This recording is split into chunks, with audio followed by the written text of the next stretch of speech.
मरहबपुर के शांत और छोटे से गांव में रघु नाम का एक मेहनती मजदूर रहता था। उसका घर टूटा फूटा था, लेकिन उसके दिल में उम्मीद कभी नहीं टूटी। बूढ़ी माँ, पत्नी और 2 बच्चे, यही उसके जीवन का असली खजाना थे। गरीबी उसके चारों ओर थी, लेकिन रघु हमेशा मुस्कुराता रहता था, क्योंकि उसे विश्वास था कि मेहनत एक दिन उसके जीवन को बदल देगी। रघु बेटा, ये मुश्किल दिन कब खत्म होंगे? माँ, जब तक मैं मेहनत कर रहा हूँ, उम्मीद जिंदा है, सब ठीक होगा। हर सुबह सूरज निकलने से पहले ही रघु उठ जाता और जमींदार ठाकुर वीर प्रताप सिंह के खेतों में पहुंच जाता।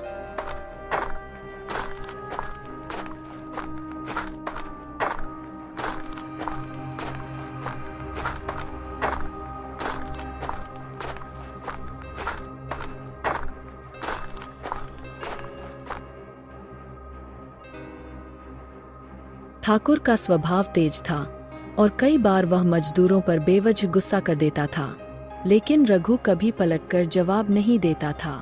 वह चुपचाप अपना काम करता और दिन भर खेतों में पसीना बहाता। और एक दिन, रुको जरा, सुनते हो? क्या हुआ? इतनी सुबह क्यों निकलते हो? 2 घंटा बाद भी जा सकते हो। काम वक्त पर शुरू करूंगा, तभी शाम को बच्चों के लिए कुछ लेकर आ पाऊंगा। अभी जाने दो, मुझे देर हो रही है।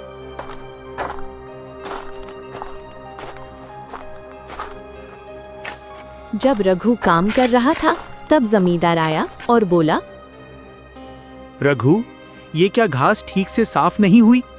अभी साफ कर देता हूँ मालिक, आप चिंता ना करें। कुछ ही महीनों में गांव पर संकट टूट पड़ा। भयंकर सूखा पड़ा, नहरें सूख गईं और खेती चौपट हो गई। मजदूरों के पास कोई काम नहीं बचा। बहुत से लोग गांव छोड़कर शहर की ओर चल पड़े।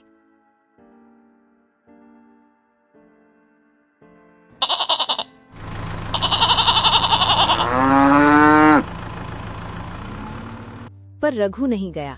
उसे लगा कि भागने से नहीं, डटे रहने से जिंदगी बदलती है।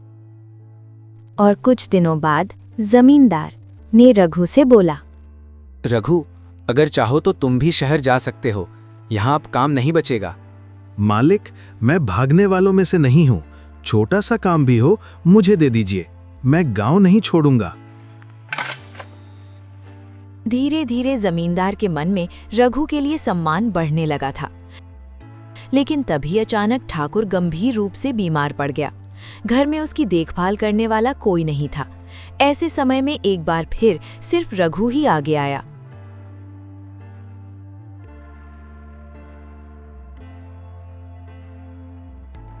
रघु, लगता है अब मुझसे नहीं होगा, मुझे डर लग रहा है। ऐसी बातें मत कहिए मालिक, जब तक मैं हूं आपको कोई तकलीफ नहीं होने दूंगा।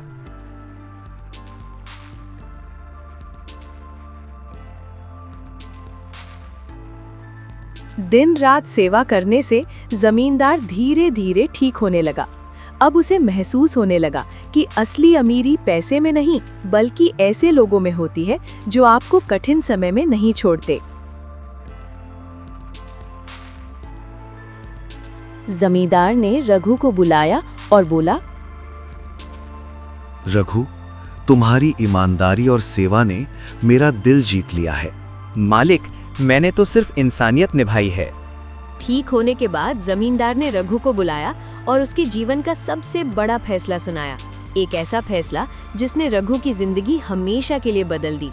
रघु, आज से आधे खेत की देखभाल तुम्हारी जिम्मेदारी है और तुम्हारी मजदूरी भी 2 गुनी कर दी। तुम इसके हकदार हो। मालिक, ये मेरे लिए वरदान है। आज आपने मेरी दुनिया बदल दी। धीरे धीरे रघु की जिंदगी खुशियों से भर गई। उसका परिवार खुशहाल हो गया। गांव में हर कोई उसकी मेहनत और ईमानदारी की मिसाल देने लगा। इस कहानी से कुछ पता चला क्या?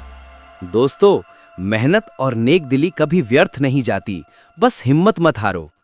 अगर आपको कहानी अच्छी लगे तो एक लाइक और एक सब्सक्राइब कर देना।